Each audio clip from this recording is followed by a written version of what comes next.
É interessante porque o capítulo 4 do livro de Gênesis relata que Caim, que era agricultor, pegou alguns produtos da terra e os ofereceu a Deus.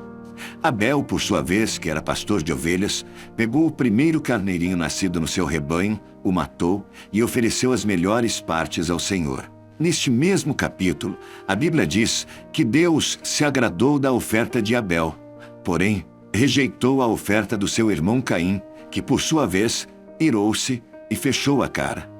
O versículo que lemos, Deus pergunta a Caim: se você fizer o bem, não será aceito? Sabe, me parece de uma maneira clara que o Senhor Deus estava ali falando com Caim e o exortando a fazer e a agir corretamente segundo a direção do próprio Deus. Deus, aliás, que conhece o coração do homem e, no caso de Caim, pouco depois, se revelou, matando seu irmão Abel no campo. Sabe, meus irmãos, Deus conhece a inclinação e a intenção do nosso coração. Quando ofertamos, quando o invocamos, quando nos aproximamos e até mesmo quando nos afastamos, Ele conhece o verdadeiro intuito do nosso coração. Em algumas vezes, nem mesmo nós sabemos a nossa verdadeira intenção, mas Ele sabe. Duas lições valiosas que este texto nos traz e eu quero compartilhar com você são as seguintes. Quando Deus nos mostra onde estamos errando e vem com sua correção, podemos vencer o pecado ou nos afundar nele, assim como fez Caim. A decisão é individual e exclusivamente sua. Precisamos aprender a receber bem as correções de Deus, e isso só acontece quando lembramos que somos filhos amados dele, filhos de um papai amoroso e justo. Essa tem que ser a nossa identidade, a fim de recebermos bem as correções do alto, que nos trarão discernimento e produzirão vida em nós. Um outro ensinamento valioso que vejo neste texto é de que, quando oferecemos o nosso melhor para Deus, Ele se agrada. Foi assim como Abel. Mas eu imagino também que você deve estar se perguntando, mas se Abel agradava o coração de Deus, por que foi morto por Caim? E isso também é outra importante lição. Os mistérios celestiais são totalmente fora do nosso entendimento. Mas como um consolo real e verdadeiro, eu cito aqui um texto que está na carta de Paulo aos Filipenses, capítulo 1, versículo 21, que diz: porque para mim o viver é Cristo e o morrer é lucro. Pense nisso. Mateus 5, 44 e 45, a palavra de Deus diz: mas eu lhes digo, amem os seus inimigos e orem pelos que perseguem vocês, para que vocês se tornem filhos do Pai de vocês que está no céu. Porque Ele faz com que o sol brilhe sobre os bons e sobre os maus, e dá chuvas tanto para os que fazem o bem, como para os que fazem o mal.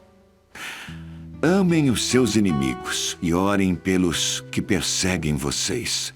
Que Deus maravilhoso! Quanto amor por mim e por você, não é mesmo? Sim, é exatamente a primeira impressão que eu tenho ao ler este versículo e mandamento desafiador. Você consegue se imaginar amando os seus inimigos e orando por aqueles que têm te perseguido? Pois bem, é exatamente sobre isso que eu estou falando. O Deus Todo-Poderoso, o Criador do céu e da terra, não só imagina, como acredita e espera que façamos isso. E sabe por quê? Porque Ele, somente Ele te conhece profundamente e completamente. Sabe de uma verdade plena e absoluta? Você, exatamente você que está me ouvindo agora, você é alvo do amor de Deus, um amor incondicional, um amor que não levou em conta as suas falhas, não levou em conta as suas limitações, os seus medos, não levou em conta os seus fracassos. Simplesmente, Jesus se entregou para morrer no seu lugar. E não foi uma morte qualquer, não. Foi uma morte de cruz. Sabe, essa morte, apesar de carregada de sofrimento, estava também carregada de amor.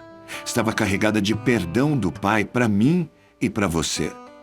Em João 3,16, há um texto lindo e muito conhecido de todos nós que diz: porque Deus amou o mundo de tal maneira, que deu o seu Filho unigênito, para que todo aquele que nele crê não pereça, mas tenha a vida eterna. Porque Deus te amou de tal maneira a ponto de dar o Filho unigênito. Pense sobre isso. Ora, se o próprio Deus entregou o seu Filho Jesus por amor de nós, pecadores, como é que nós podemos negar amor e oração pelos nossos inimigos? Ao olharmos para a cruz, ao olharmos para Jesus, precisamos entender o propósito e o valor pago por nós, pelas nossas vidas. Eu creio que Deus sabia que o amor de Jesus na cruz produziria algo novo em mim, algo novo aí em você. Amar é mandamento, meu irmão e minha irmã. E nós, como filhos amados do Senhor, devemos obedecer ao Papai. Devemos refletir o DNA de Deus em nós, refletindo o amor. O desafio proposto a nós é amar independente da reciprocidade deste amor. Assim como Jesus fez por mim e por você. Imagine se Jesus tivesse se preocupado com o que pensávamos ou praticávamos antes de conhecê-lo.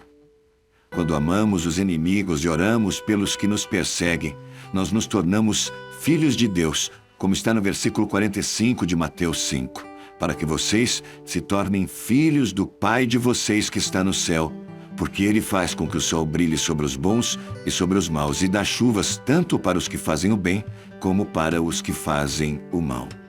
Pense nisso. Ame. Vamos orar?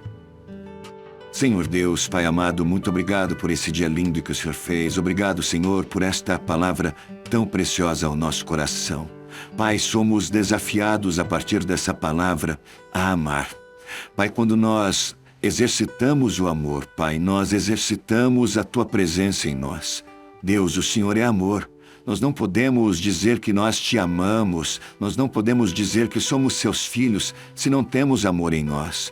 Por isso, Pai, nós decidimos que devemos e precisamos amar o nosso próximo como a nós mesmos. E, Senhor, é um desafio, mas perfeitamente possível quando olhamos para o seu amor, quando olhamos para a sua entrega naquela cruz através do seu Filho amado Jesus. Pai, a cruz deve nos inspirar a amar. A cruz deve nos inspirar a perdoar, a produzir algo novo no nosso coração.